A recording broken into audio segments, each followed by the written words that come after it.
stand-up mic or the hand mic. I think I'm going to use the hand mic because I haven't used one of those since playing guitar in college, and that was a long time ago. Forgive me if I do this a lot. I'm learning how to adjust the bifocals. I turned 40 and my vision went downhill. We'll have a seminar on that next year. Eileen and I are in the back going, reading our iPhones, going, cleaning our glasses, which is, I guess, what people of our age do, because there's not much else to do because we all eat dinner at 3:30 in the afternoon. Just really quick, I wanted to talk with you a little bit about what I've been doing for the last year and get some feedback on experience and concerns and kind of tell you a little bit about what I've been doing. In my everyday life, in my everyday job, I'm the division director of the Division of Disability Services in New Jersey, a short train ride away. And those of you who are from the East Coast know that about a year ago, 10 days, and I think it'll be a year, the East Coast got hit by Hurricane Sandy, Superstorm Sandy.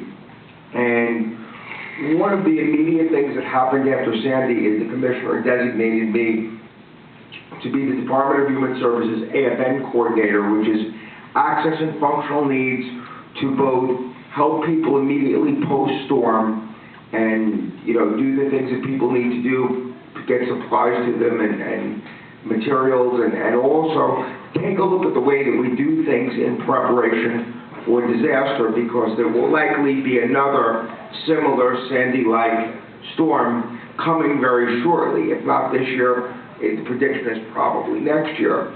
So we were really looking at what we could do to help individuals with disabilities. And I think probably the most glaring thing that I found when Sandy hit, I don't think I slept for 5 days, and it was probably the longest I've ever been awake. And we actually went down to the shelter and started talking to people about what they need and kind of what happened. And I think probably the most glaring thing for me was the utter lack of preparation that people had and self-awareness of their own needs in disasters.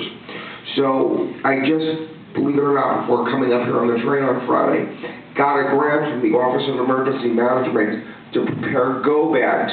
Everybody know what a go bag is? No. Okay. A go bag is a bag that you would pack and keep packed, available if you had to go, if you had to leave your home in a disaster, or if you had to shelter in place. Does everybody know what I mean when I say shelter in place? Yeah. Okay.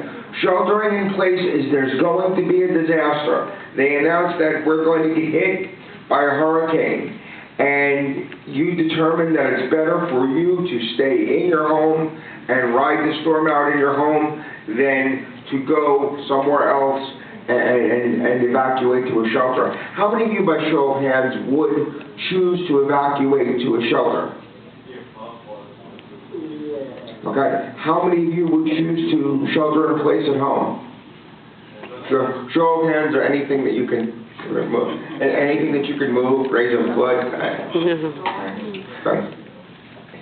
Okay. I think the biggest thing for me was, with Sandy, we had some unique ability. We had a 4-day notice that Sandy was going to hit.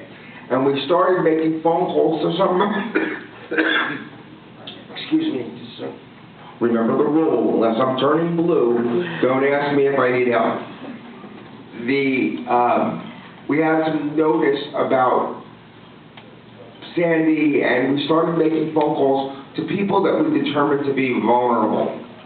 Okay, I don't know what that means, but I think we have to come up with a definition of vulnerable. And we started making phone calls, and people who responded to us said, well, I'll just go to my parents' house, or, the plan was always that I'd go to my brother's house. And the question that we asked was, so what happens if his house is underwater, or if he gets hit by the storm? And really, there was no plan B. So I think the moral of any training that we did was there needs to be a plan B and maybe a plan C. And if you go to YouTube, you can see me online talking about disaster plans, my handsome face, wearing a necktie and being all bureaucratic. But we also discovered that folks did not really